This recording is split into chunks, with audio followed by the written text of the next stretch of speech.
Hi, I'm Ian Buxton. I've been teaching guitar for 11 years in schools and colleges and from home. I've taught all different ages of people, from children to retired people. And this video is for anybody that's never had a go on the guitar before. And in it we'll be learning how to sit with the guitar to keep it balanced, and we'll be looking at right hand, left hand positions, finger positions. And this is the sort of thing we're going to be learning to play.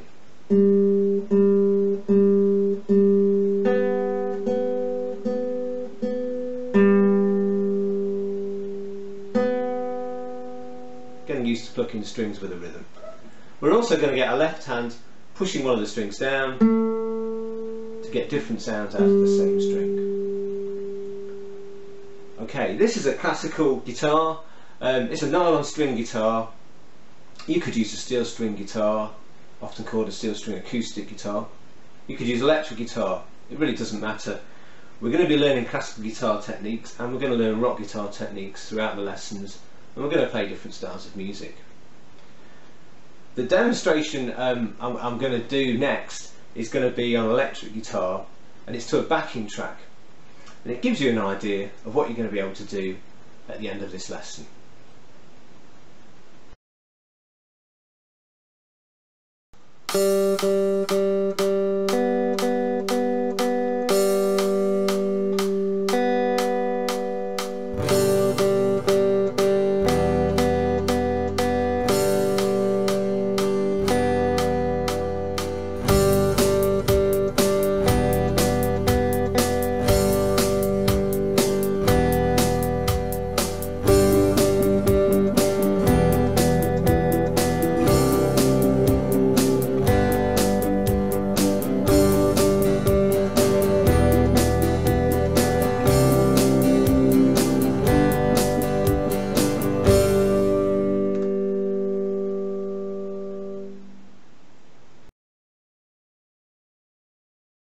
Okay, so this is a good sitting position for playing the guitar.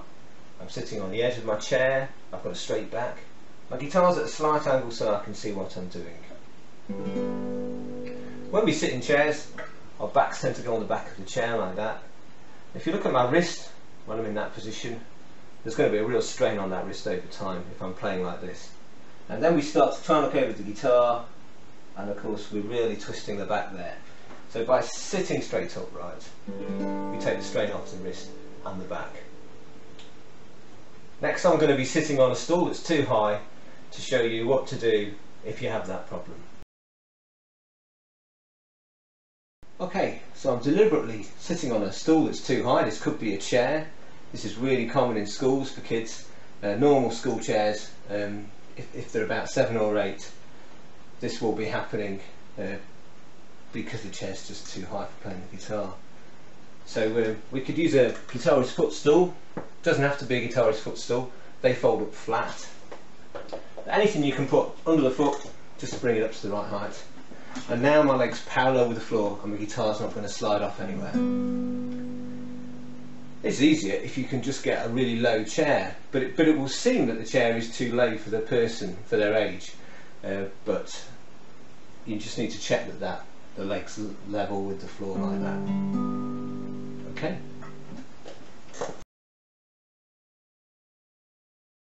So I'm just going to show you how to do a free stroke on the guitar. It's quite natural. We rest our thumb on this string here, and then we're just gently plucking the strings. We call this the I finger for index finger. That's the E string, the B string and the G string. And in the piece we're going to learn, we're going to be working on the G string and the B string. Okay, you'll notice the angle of my wrist here. I've not got my wrist resting on the guitar, it's off the guitar. And my arm's just naturally resting so that my hand ends up right over the sound hole. And that's a good comfortable playing position, and that helps us to balance the guitar. So I'm not using this hand to balance the guitar at all. It's just sat there on my knee. So do try and keep that playing position. Don't fall into that habit. And then your fingers are out there ready for action. And that's the G and the B. And that's the free stroke.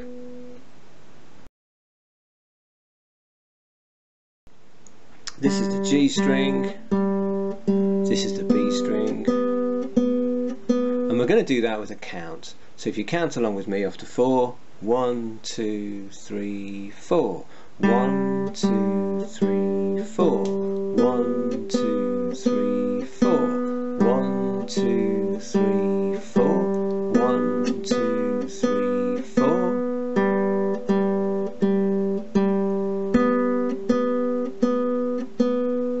Okay, now we're going to do that with a beat in the background, still counting along.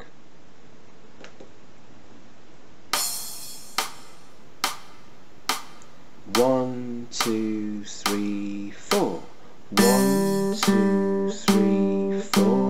1, 2, 3, 4. 1, 2, 3, 4. 1, 2, 3, 4.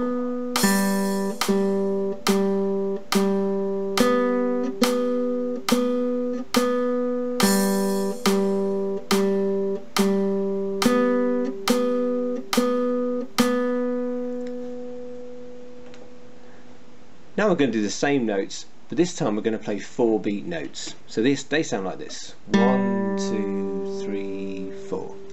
We're going to do G's and B's just like we did before. Okay, so count with me after 4. 1, 2, 3, 4. 1, 2, 3, 4. 1, 2, 3, 4. 1, 2, 3, 4. 1, 2, 3, 4.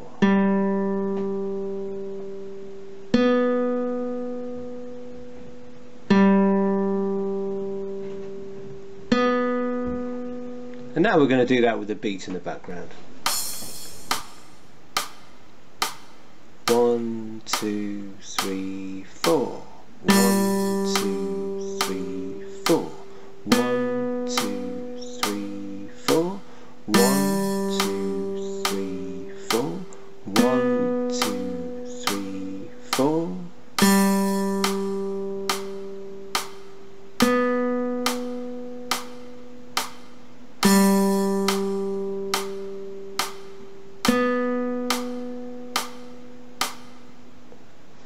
Okay, and you've probably noticed this crash of the cymbal when we play the G. When you play this later on with the backing track, that's going to really help you, because if you hear the tss of the cymbal, you know that that's where your G note should be. So we're now going to do 1 beat and 4 beat notes with a plectrum instead. That's how we normally hold the plectrum. If you have a lot of the plectrum out like that, then if you start strumming with that, that's pretty quickly going to fall out of your fingers. And if you held it like that, then you've not got much plectrum to hit the strings with. So about halfway down the plectrum's a good hold for it. Hopefully you can see that. Okay, and just have a go first of all. It's quite a natural movement, plucking the strings. We're plucking down. And there's like a little rolling movement there as we hit the strings. Okay, so once you've had a little go at that, you might want to stop the video to do that, and then we're just going to start playing along with the beat. So first of all we're going to do the 1 beat notes.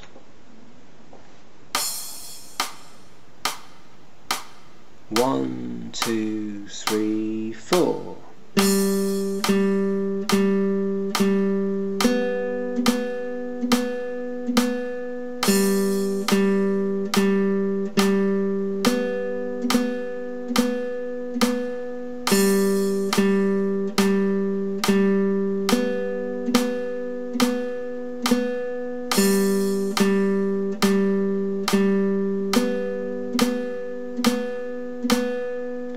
Okay, now we're going to do 4 beat notes.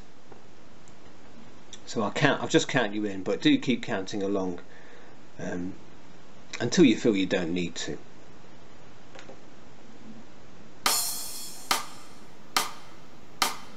One, 2, 3, 4. 1, 2, 3, 4. 1, 2, 3, 4. 1, 2, 3, 4. 1, 2, 3, 4.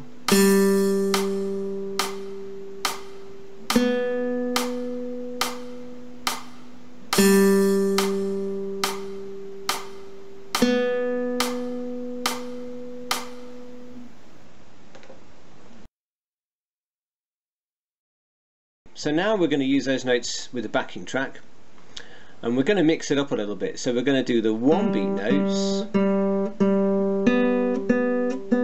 and then the 4 beat notes,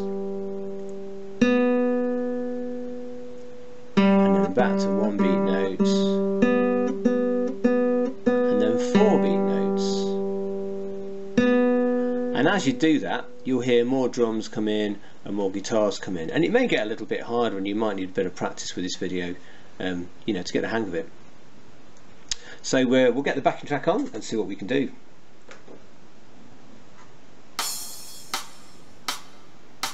One, two, three, four. 1, 2, 3, 4. 1, 2, 3, 4. 1, 2, 3, 4. 1, 2, 3, 4.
So now we're going to start pushing the strings down with our fingers, and we're going to be pushing this string here and then taking the finger off. When we push down, we get A notes. When we take the finger off, it goes back to the G note.